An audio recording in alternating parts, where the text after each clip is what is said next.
Go. Hi everybody, this is my audience.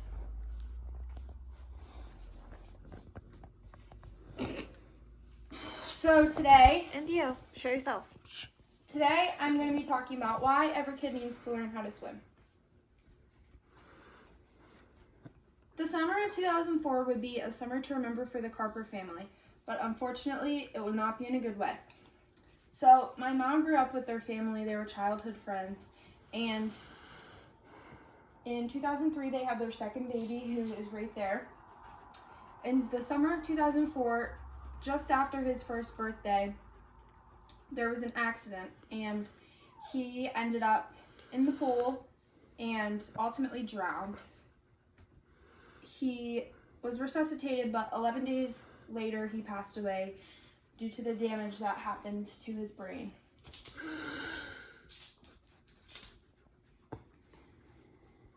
You never think that things like these could happen to you or your family, but it does.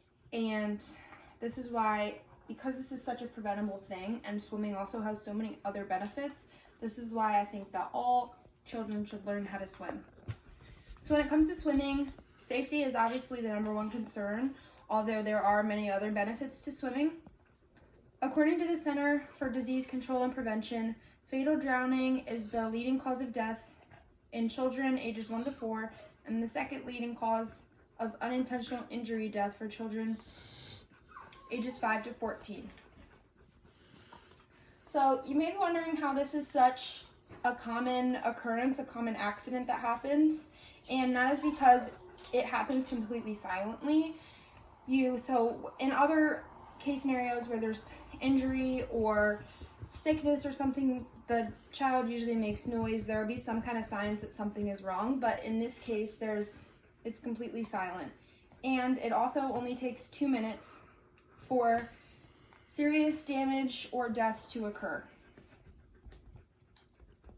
And according to the American Red Cross, which was last updated this year, 10 people die each day from unintentional drowning. Was it supposed to change? Yeah. So another reason that this is such a common occurrence is because it also only takes 2 inches of water for drowning to be fatal. So this includes all of these different things such as bathtubs, kiddie pools, and even these little mat things that fill up with water.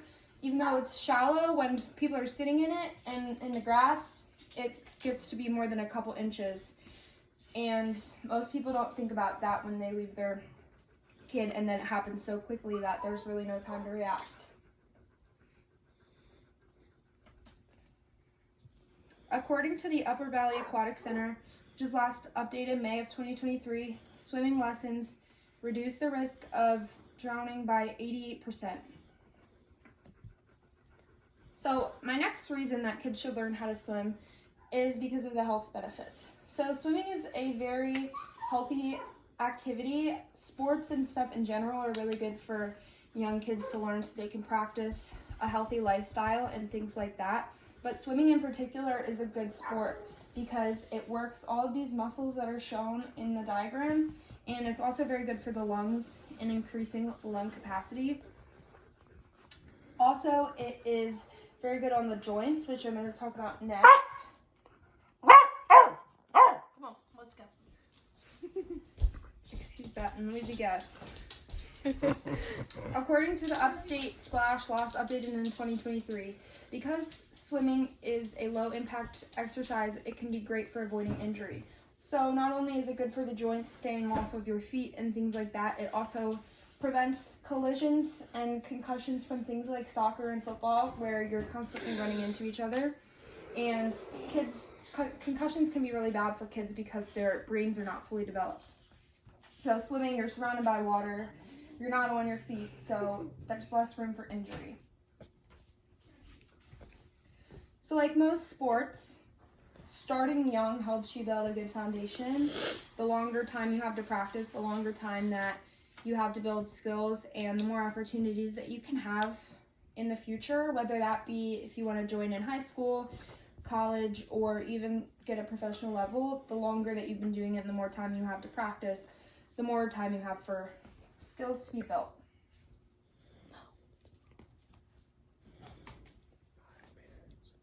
So swimming is one of the first activities that you can start at the youngest age because they do it for safety for babies.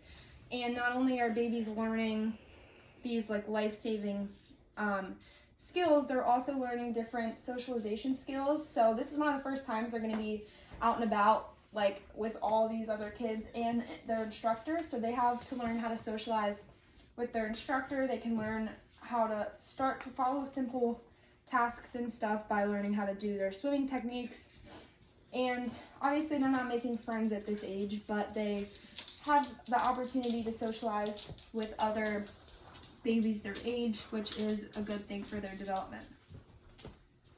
Now, in older kids, you can join the swim team, which is good for building teamwork skills and allows you to make some new friends, which is good.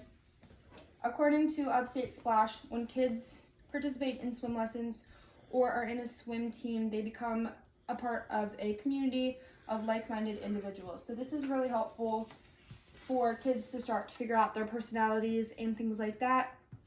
And the more confident they are in the water when they're building skills and like when they achieve something or stuff, that boosts your confidence, which will ultimately boost your confidence in real life too, outside of the water. And although drowning is the highest in children, anybody can drown at any time. So learning how to swim at a young age decreases your chance throughout your life. So a lot of adults actually don't know how to swim. So just learning at a younger age reduces your risk throughout your entire life, and it also can reduce any feelings of being left out or embarrassment of not knowing how to swim at an adult age. So it never hurts to be safe or prepared, especially when it comes to the water, because drowning is the main concern, because the risk in that is death, which is not something that you want to play with. So this is why all children need to learn how to swim.